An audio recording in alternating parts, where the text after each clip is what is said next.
মাঝখান দিয়ে একটা কোপ দিবেন, ফলের মাঝখান দিয়ে ছুরি দ্বারা মাঝখান দিয়ে কাটবেন। কাটার সঙ্গে সঙ্গে একটা ফল দুইটা খণ্ড হয়ে যাবে। দুইটা খণ্ড দুই ভাইয়ের খাতার মধ্যে সমান সমান ভাগ হয়ে যাবে। সুবহানাল্লাহ। আল্লাহর নবী সঙ্গে সঙ্গে ওই পন্থা অবলম্বন করলো।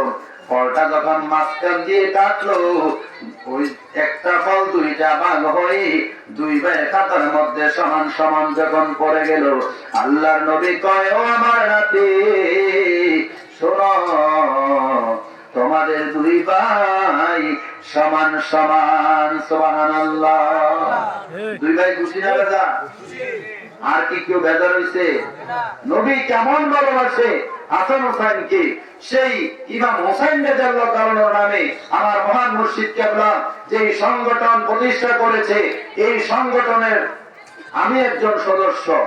আমি হোসাইনিয়া যুব কমিটি বাংলাদেশ কেন্দ্রীয় কমিটির সহসভাপতি। মহান মুর্শিদ কেবলা আমাকে সেই পদটি দিয়েছেন। আমার জীবন ধন্য যে আমি হোসাইনিয়া সংগঠনের মধ্যে আমি অধমের নামটা এসেছি।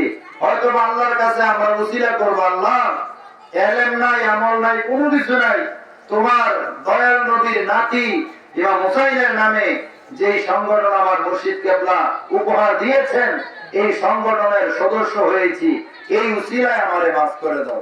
আল্লাহ কি মাফ করবে না? জোর বলেন, মাফ করবে না? উসিলা তালাশ করার দরকার। তো আমার বাসির ভাই আছেন, হাফেজ আখতার জামান হেলালি ভাই আছেন, আপনারা ইনাদের সাথে সবসময় যোগাযোগ রাখবেন। যারা মুরব্বীরা আছেন আপনারা হোসাইনিয়া কমিটিতে সংযুক্ত হবেন। আর আমার যে যুবক ভাইরা আছেন আপনারা হোসাইনিয়া যুব কমিটিতে আপনারা সংযুক্ত হবেন, সদস্য হবেন। এখানে যে কেউ সদস্য হতে পারবে, এখানে যে কেউ সদস্য হতে পারবে। এই সদস্য হয়ে আপনারা সমাজের মধ্যে কাজ করবেন। অবহেলিত মানুষের পাশে আপনারা দাঁড়াবেন, বেকার মানুষের পাশে আপনারা দাঁড়িয়ে সহযোগিতা করবেন। যারা লেখাপড়া করার ইচ্ছা আছে, গরিব অসহায়ের কারণে পড়ার সুযোগ হচ্ছে না, আপনারা তাদের পাশে গিয়ে দাঁড়ায় তাদেরকে সহযোগিতা করবেন। কিসের মাধ্যমে? হোসাইনিয়া কমিটি, হোসাইনিয়া যুব কমিটি বাংলাদেশের মাধ্যমে। তাইলেই আল্লাহ তাআলা আপনাদের এই খেদমতকে আল্লাহ কবুল করবেন। সকলে বলি আমিন।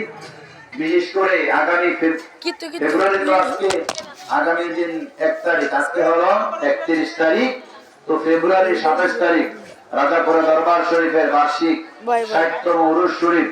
সেই উরুস শরীফ ইনশাআল্লাহ আপনারা যাবেন। আপনাদের সাথে সবসময় বাসির ভাই তারা আলোচনা